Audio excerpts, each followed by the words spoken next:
Shalom. November மாத காலை தியானத்திற்கு உங்களை நாங்கள் அன்புடன் வரவேற்கிறோம்.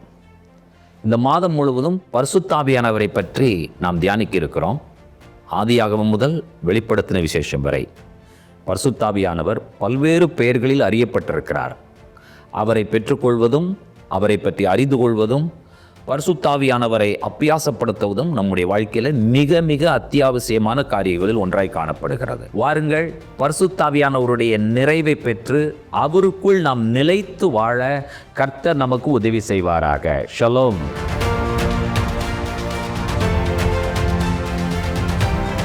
எப்படி பிசாசின் ஆவியை துரத்த முடியும்? ஒரு ராஜ்யம் பிரிந்திருந்தால் எப்படி நிலை நிற்கும்? நான் தேவனுடைய ராஜ்யம் உங்களிடத்தில் வருவதற்காக தேவனுடைய ஆவியினாலே பிசாசுகளை துரத்துகிறேன். ஆவியானவருக்கு விரோதமான தூஷணம் யார் செய்ய முடியும்? ஆவியானவருக்கு விரோதமான தூஷணம் மன்னிக்கப்படாது. அவரை நிராகரித்து அவரை பொருட்படுத்தாமல் நாம் வேண்டாம் என்று சொல்லி ஒதுக்கி தள்ளும் பொழுது நாம் ரட்சிப்பை உதாசீனப்படுத்துகிறோம். ஷலோம். ஆண்டவராய் இயேசு கிறிஸ்துவின் நாமத்தில் அன்பின் வாழ்த்துக்கள். பரிசுத்த ஆவியானவர் எவ்வளவு இனிமையானவர்! அவர் நம்முடைய வாழ்க்கையிலே கிரியை செய்கிறார். பல்வேறு பெயர்களில் அறியப்படுகிற ஒரே பரிசுத்த ஆவியானவர். அதுதான மகிழ்ச்சியான செய்தி. நம்முடைய ஆண்டவராய் இயேசு கிறிஸ்து இந்த பூலோகத்தில் வாழ்ந்த பொழுது எதிர்ப்புகள் யாரிடத்திலிருந்து? தங்களுடைய சொந்த ஜனங்களிலிருந்து. பரிசேயர்கள் எப்பொழுதுமே அவரை சூழ்ந்து கொண்டே நின்றார்கள். இயேசுவை சுற்றி இருந்த கூட்டம் எப்படிப்பட்ட கூட்டம்? ஒன்று, வியாதியஸ்தர். அவரிடத்திலிருந்து எனக்கு சுகம் கிடைக்க வேண்டும் என்று சொல்லி அவரை சுற்றி இருந்த முதல் கூட்டம்.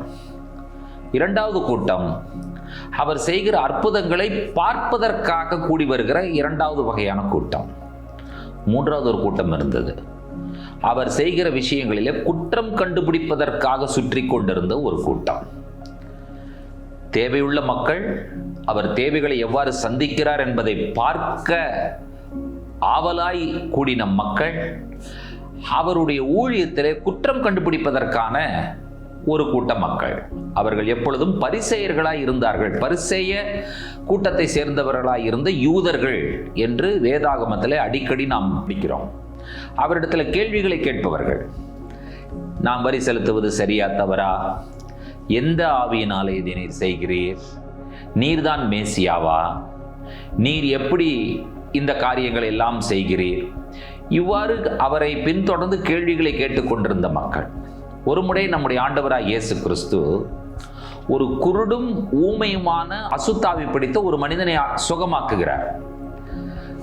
இவர் சுகமாக்கினதை இந்த பரிசேயர்கள் பார்த்துவிட்டு அவர்கள் சொல்லுகிற விஷயம் என்னவென்றால், இவர் பிசாசுகளின் தலைவனாகிய பெயல்செபூலின் ஆவியினால் தான் இந்த காரியங்களை செய்கிறாரே ஒழிய இவர் பரிசுத்த ஆவியினால் இந்த காரியங்களை செய்கிறதில்லை என்கிறதான ஒரு மிகப்பெரிய துர்ச்செய்தியை மக்களிடத்தில் பரப்புகிறார்கள் என்பதை நாம் கேள்விப்படுகிறோம்.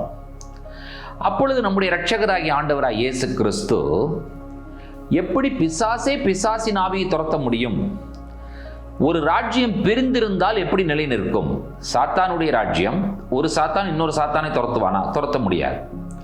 பிரிந்திருக்கிற ராஜ்யம் நிலை நிற்காது, அது விழுந்துவிடும் என்று அவர் சொல்லிவிட்டு அவர் சொல்லுகிறது, நான் தேவனுடைய ஆவியினாலே இவைகளை செய்தேன் என்று சொல்லி அவர் சொல்லுகிறார்.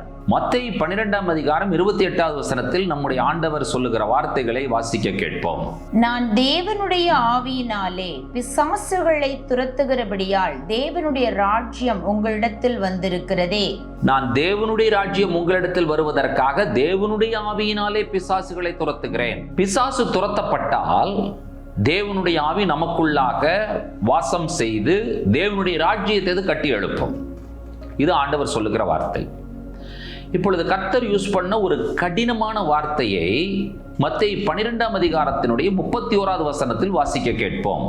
ஆதலால் நான் உங்களுக்கு சொல்லுகிறேன், எந்த பாவமும் எந்த தூஷணமும் மனுஷருக்கு மன்னிக்கப்படும், ஆவியானவருக்கு விரோதமான தூஷணமோ மனுஷருக்கு மன்னிக்கப்படுவதில்லை. ஆவியானவருக்கு விரோதமான தூஷணம் யார் செய்ய முடியும்? ஆவியானவரை பற்றிய அறிவு உள்ளவர்கள், தெளிவு உள்ளவர்கள், அது ஆவியானவரை பற்றி அவர்கள் தூஷிக்கிறவர்கள். அற்புதங்கள், அடையாளங்கள் இவைகளை செய்கிற மனிதர்கள் மேலே இவர்களுக்கு பொறாமை. அதனால கர்த்தர் சொல்லுகிற வார்த்தையை கவனிங்கள். ஆவியானவருக்கு விரோதமான தூஷணம் மன்னிக்கப்படாது. மன்னிக்கப்படாத ஒரு பாவம் என்று சொல்லி ஏதாவது உண்டா என்கிற ஒரு கேள்விக்கு நீங்கள் கான்டெக்ஸ்ட்ல இருந்து தான் இந்த விஷயத்தை நீங்கள் புரிந்து கொள்ள வேண்டும். நான் என்னுடைய வாழ்க்கையிலே ரட்சிப்பிற்கு காரணமாக இருக்கிற பரிசுத்த ஆவியானவரை நான் நிராகரிக்கிறேன். அதை புரிந்துக்கணும். நீங்கள் அந்த நிராகரிப்பு நமக்கு எதை கொண்டு வருவதில்லை என்று சொன்னால், ஆண்டவரிடத்திலிருந்து மன்னிப்பை கொண்டு வருவதில்லை. மன்னிப்பு நமக்கு கிடைக்காத பொழுது நமக்கு எது கிடைப்பதில்லை? ரட்சிப்பு கிடைப்பதில்லை. ஆகினால நான் ரொம்ப ஜாக்கிரதை உள்ளவர்களாய் இருக்க வேண்டும். எதிலே ஜாக்கிரதை உள்ளவர்களாய்? ஆண்டவருடைய ரட்சிப்பை நான் உதாசீனப்படுத்துகிறேனா? அந்த ரட்சிப்பை பெற்றுக்கொள்ள முடியாதபடி என்னில் ஏதாவது தடைகள் காணப்படுகிறதா? ரட்சிப்பை கொடுப்பது யார்? பரிசுத்த ஆவியானவர். இந்த பரிசுத்த ஆவியானவருக்கு விரோதமான தூஷணம் என்று சொல்லும் பொழுது என்ன? அவரை நிராகரிக்கிற ஒரு காரியம், அவரை பொருட்படுத்தாமல் இருக்கிற ஒரு விஷயம். அவரை நிராகரித்து, அவரை பொருட்படுத்தாமல் நாம் வேண்டாம் என்று சொல்லி ஒதுக்கி தள்ளும் பொழுது நாம் ரட்சிப்பை உதாசீனப்படுத்துகிறோம், மன்னிப்பை உதாசீனப்படுத்துகிறோம். இந்த உலகத்திலே யாரெல்லாம் மனிதர்களாக பிறக்கிறார்களோ அவர்கள் ஒவ்வொருவருக்கும் இருக்கிற மிக மிக கண்டிப்பான கட்டாயமான ஒரு தேவை இருக்கும் என்று சொன்னால் பாவ மன்னிப்பு. இந்த பாவ மன்னிப்பை பெற வேண்டிய அவசியமில்லை என்ற மனிதர்கள் இந்த உலகத்தில் யாருமே கிடையாது. மனிதனாய் பிறந்த ஒவ்வொருவனுக்கும் தேவை பாவ மன்னிப்பு. ஆகையினால கர்த்தரின் செயல்கள் இந்த உலகத்திலே நிராகரிக்கப்படும் பொழுது அல்லது அவமானமாக தூஷிக்கப்படும் பொழுது, கர்த்தர் செய்யும் செயல்கள் யார் மூலமாக செய்கிறார்? அவருடைய பரிசுத்த ஆவியானவர் மூலமாக இந்த உலகத்தில் செய்கிறார்.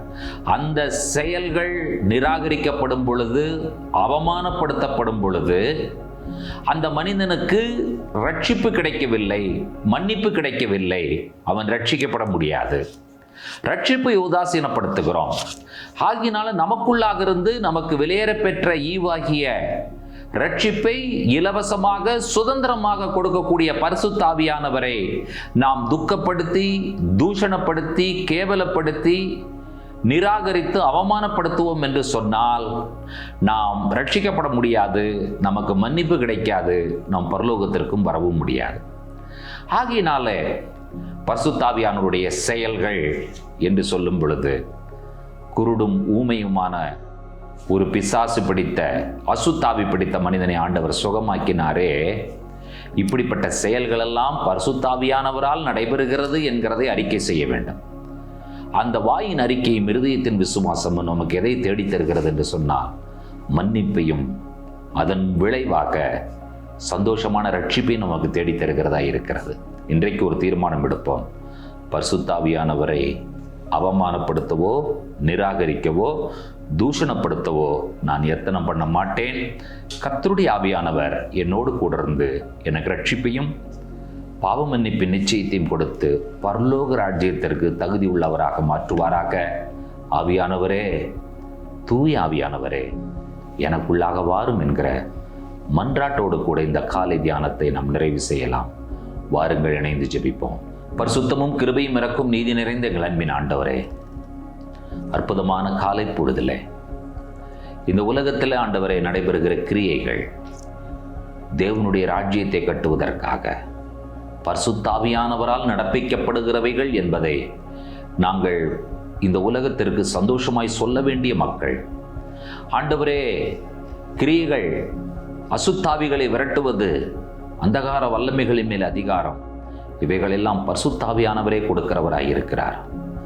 ஒரு நாளும் எங்களுடைய வாழ்க்கையில் அந்த தூய ஆவியானவரை துக்கப்படுத்தவோ, தூஷணப்படுத்தவோ, அவமானப்படுத்தவோ நாங்கள் துணியாமல் பரிசுத்த ஆவியானவர் மூலமாக வருகிறதான மன்னிப்பையும் ரட்சிப்பையும் நாங்கள் பெற்று சந்தோஷமாய் தேவனோடு கூட உறவாட கர்த்தர் எங்களுக்கு அருள் செய்ய வேண்டும் என்று சொல்லி எங்கள் ஆண்டவரும் இரட்சகருமாயிருக்கிற இயேசு கிறிஸ்துவின் விலையேற பெற்ற நாமத்தில் வேண்டுகிறோம், ஜெபம் கேளும் பரிசுத்தமுள்ள பிதாவே.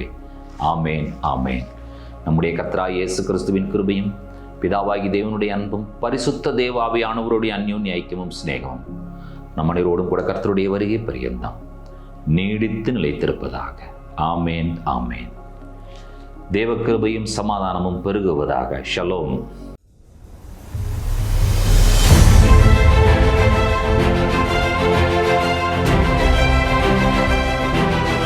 பரிசுத்தாவியானவர் உன்மேல் வருவார்.